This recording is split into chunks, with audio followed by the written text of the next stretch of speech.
Exam क्या है, क्या क्या चीजें आपको पता होनी चाहिए, क्या इंपॉर्टेंस है। फर्स्टली एग्जाम बहुत इंपॉर्टेंट है। जितनी भी यूनिवर्सिटीज हैं, अप्रोक्सीमेटली 196 यूनिवर्सिटीज हैं जो सीयूटी पीजी के अंडर कवर की जाती हैं। पहले जब सीयूटी का एग्जाम हो रहा था तो पेन पेपर मोड में हुआ करता था, ऑफलाइन हुआ करता था। From 2024 it was change to CBT. जो कोर्सेज ऑफर किए जाते हैं वो भी वेराइटी ऑफ होते हैं। एक टाइम में 4 सब्जेक्ट्स के लिए फॉर्म्स फिल कर सकते हैं, तो वो भी आपके चांसेस को बढ़ाता है सीट्स में। Hello everyone, welcome back to our channel PWIT JAM and CSI net.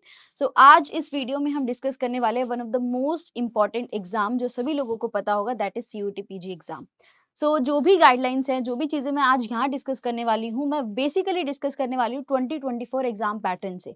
क्योंकि जब CUT PG का 2024 का एग्जाम हुआ था तो बहुत सारे चेंजेस किए गए थे एग्जाम पैटर्न में, बहुत सारे चेंजेस। तो उन्हीं सभी को ध्यान में रखते हुए पूरी वीडियो में आपको एग्जामिनेशन पैटर्न देने को मिलेगा। सो ध्यान से सुनिएगा, एग्जाम क्या है, क्या क्या चीजें आपको पता होनी चाहिए, क्या इंपॉर्टेंस है। फर्स्टली एग्जाम बहुत इंपॉर्टेंट है। एग्जाम इसलिए इंपॉर्टेंट है क्योंकि नाम है CUET PG, that is central university entrance test for post graduates. क्या है? Central university entrance test for post graduate. That means ये एग्जाम कवर करता है आपके सभी सेंट्रल यूनिवर्सिटीज को एंड आपको एडमिशन दिलाता है पोस्ट ग्रेजुएट कोर्सेज में। जितनी भी यूनिवर्सिटीज हैं, अप्रोक्सीमेटली 196 यूनिवर्सिटीज हैं जो CUT PG के अंडर कवर की जाती हैं एंड एडमिशंस ऑफर किए जाते हैं in the post graduate courses. तो यहाँ पर भी आप देख पा रहे हो, CUT PG stands for central university entrance test for post graduate. Examination है PG level, that is admissions जो होंगे वो पोस्ट ग्रेजुएट कोर्सेज में ऑफर किए जाएंगे। रजिस्ट्रेशन जो होगा वो ऑनलाइन मोड में ही चलता है, बाकी सभी एग्जाम्स की तरह। एंड उसके साथ साथ बात करें, एग्जामिनेशन मोड भी जो है CBT है। एंड CBT इसलिए है, बात करें तो ऑनलाइन एग्जामिनेशन है एंड ये 2024 में ही चेंज किया गया था। इससे पहले जब CUT का एग्जाम हो रहा था तो पेन पेपर मोड में हुआ करता था, ऑफलाइन हुआ करता था। From 2024 it was change to CBT mode में होगा। फ्रीक्वेंसी जो है वंस अ ईयर है, मार्च में जो है एग्जाम को कंडक्ट किया जाता है। बहुत सारी शिफ्ट होती हैं एंड बेसिकली एक और एडवांटेज ये तो है ही कि बहुत सारी यूनिवर्सिटीज इसमें पार्टिसिपेट करती हैं। जो कोर्सेज ऑफर किए जाते हैं वो भी वेराइटी ऑफ होते हैं। अगर हम बात करें, मैं अगर बात करूं बायोलॉजी से रिलेटेड, तो बायोलॉजी में भी अगर ऑफर किए जाए तो जूलॉजी, बॉटनी, बायोकेमिस्ट्री, बायोटेक्नोलॉजी, सभी के लिए डिफरेंट डिफरेंट एग्जाम्स कंडक्ट किए जाते हैं। तो वेराइटी ऑफ कोर्सेज है जो इसके अंडर कवर किए जाते हैं एंड सबके एग्जाम अलग भी किए जाते हैं। Type of question MCQ like every other exam and similarly जो लैंग्वेज होती है that is English and Hindi like every other exam. And official website very important, क्योंकि जब भी आपके नोटिफिकेशंस आएंगे तो ऑफिशियल वेबसाइट्स पर ही आते हैं। तो इनकी ऑफिशियल वेबसाइट है CUET.NTA.nic.in एंड एग्जाम जो कंडक्ट करता है NTA एग्जाम इसे कंडक्ट करता है।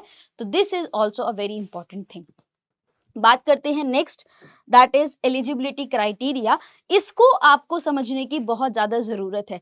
पहली चीज, अगर आप CUET एग्जाम के बारे में बात करें, आपने जब भी अपनी बैचलर्स कंप्लीट की है, बैचलर्स कंप्लीट करते ही आप एलिजिबल हैं अपने CUET PG एग्जाम को देने के लिए। एंड बेनिफिट ये है कि यहाँ पर कोई भी एज लिमिट नहीं है। आप जितनी बार चाहें उतनी बार अटेम्प्ट कर सकते हैं, जिस एज तक चाहें वहां तक अपने CUET PG को एग्जाम अटेम्प्ट कर सकते हैं।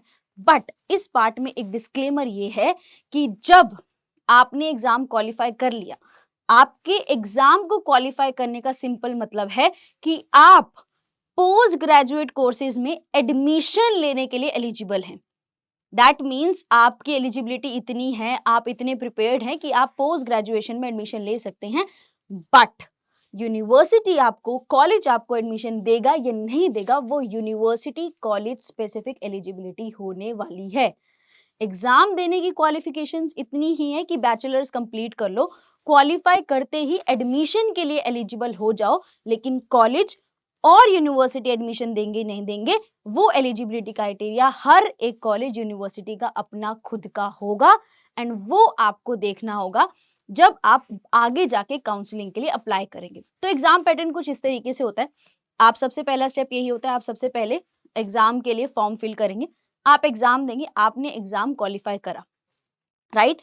उसके बाद काउंसलिंग शुरू होती है। काउंसलिंग में आपको अपनी प्रायोरिटी लिस्ट देनी होती है कि आप किस किस यूनिवर्सिटी में एडमिशन लेना चाहते हैं। जब आप उस लिस्ट को देंगे तो वहां पर हर एक यूनिवर्सिटी और कॉलेज अपनी एलिजिबिलिटी क्राइटेरिया को प्रेजेंट करेगा।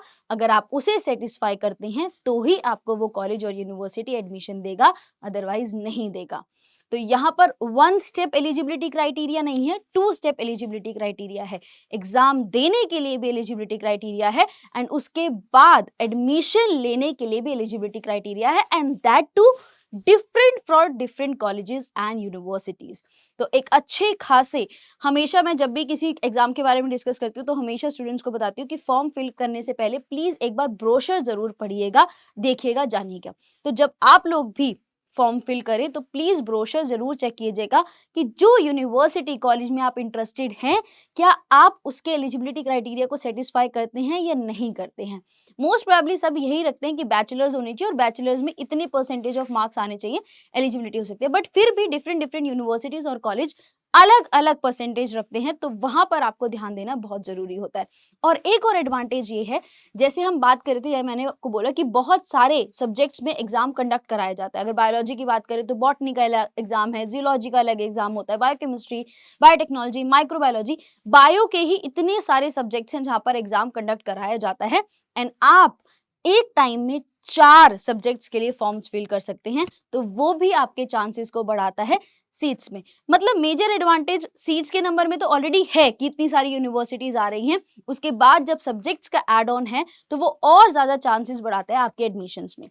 तो that is a very highest advantage of your CUT PG exam. आगे बढ़ते हुए एग्जामिनेशन पैटर्न क्या है। एग्जामिनेशन पैटर्न को भी 2024 में चेंज किया गया था। अगर पहले वाली बात करें तो पहले 100 क्वेश्चंस आया करते थे।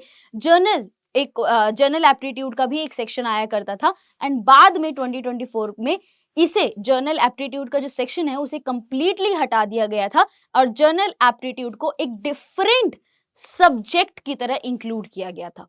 तो ये भी एक चीज है कि अगर आप चाहो कि मैं जनरल एप्टीट्यूड का एक टेस्ट दूं तो आपको जनरल एप्टीट्यूड को एक अलग से सब्जेक्ट की सिलेक्शन करनी होगी, तो आप वो एग्जाम देंगे। एग्जामिनेशन की बात करें, सीबीटी मोड होता है, कंप्यूटर बेस्ड टेस्ट है। Duration 1 hour 45 minutes, that is 105 minutes की है। नंबर ऑफ क्वेश्चन 75 क्वेश्चन होंगे। हर क्वेश्चन का 4 मार्क्स होगा। एंड ऑब्वियसली अगर हम बात करें लैंग्वेज हिंदी और इंग्लिश दोनों में जो अवेलेबल होता है exam, incorrect that is negative marking होगी 1 मार्क्स की। एंड क्वेश्चन के स्ट्रक्चर करें दैट इज एमसीक्यू, सभी के सभी क्वेश्चन जो होंगे एमसीक्यू होंगे। सो बेसिकली एक और एडवांटेज जनरल एप्टीट्यूड, जो सबसे स्केरी पार्ट लगता है बहुत सारे स्टूडेंट्स को कि कैसे अटेम्प्ट होगा, तो वो भी एक्सक्लूड कर दिया गया है। तो ये एक और एडवांटेज है। तो ओवरऑल अगर आप सीयूटी पीजी के बारे में बात करें तो सीयूटी पीजी बहुत सारी एडवांटेजेस के साथ होता है। एंड अगर हम बात करें हिस्ट्री की तो इससे पहले ये सीयू सेट कहलाता था, जब सिर्फ और सिर्फ सेंट्रल यूनिवर्सिटीज इसका पार्ट हुआ करती थी। सेंट्रल यूनिवर्सिटी ऑफ हरियाणा ये सारी हुआ करती थी, लेकिन उसके बाद बहुत सारी दूसरी सेंट्रल यूनिवर्सिटीज को इसके साथ इंक्लूड किया गया एंड इसका नाम जो था सीयूटी रखा गया। सो एग्जाम बहुत इंपॉर्टेंट है, मार्च के मंथ में कंडक्ट कराया जाता है और बहुत अच्छा खासा। एंड एडवांटेज और पता है क्या है कि यहाँ पर एक वेल डिफाइंड सिलेबस अवेलेबल होता है, तो बच्चों को डिफिकल्टी नहीं होती कि ये टॉपिक पढ़ें ना पढ़ें, कैसे आएगा, ये सारी चीजें। एंड अगर आप बात करो तो जो भी क्वेश्चन पेपर्स हैं, दैट इज पुराने वाले जो क्वेश्चन पेपर्स है और जो सिलेबस है वो अवेलेबल रहता है यहाँ पर pgcuset.smrth.ac.in वेबसाइट पर। So everything is in your hand and I believe her student को जो एस्पायर कर रहा है कि वो पोस्ट ग्रेजुएट कोर्सेज में एडमिशन ले, उसे सीयूईटी पीजी का एग्जाम डेफिनेटली देना चाहिए। हर एक मायने में वो बहुत सारी एडवांटेजेस के साथ है एंड एक सर्टेन लेवल है जो बहुत आसानी से बच्चे टैकल कर सकते हैं। जो लेवल ऑफ एग्जामिनेशन वो बहुत आसान होता है। आसान मैं ये कहूंगी इन टर्म्स की बहुत बेसिक चीजों का जो है पूछा जाता है, तो आप बहुत अच्छे से उसके बारे में अटेम्प्ट कर सकते हैं, वो बहुत अच्छा रहेगा आप लोगों के बारे में। So all the very best. जब भी फॉर्म्स आए उन्हें अच्छे से देखिए, ब्रोशर को सबसे पहले जरूर पढ़िए, समझिए एंड उसके बाद ही फॉर्म्स को फिल कीजिए। कोशिश करें 4 सब्जेक्ट का अगर ऑप्शन है तो 4 सब्जेक्ट डेफिनेटली सिलेक्ट करें एंड जब फाइनल काउंसलिंग के लिए जाएं तो आप एटलीस्ट बहुत श्योर हो कि आपको कौन से यूनिवर्सिटी में एडमिशन लेना है और किस सब्जेक्ट में लेना है। So all the very best, thank you so much.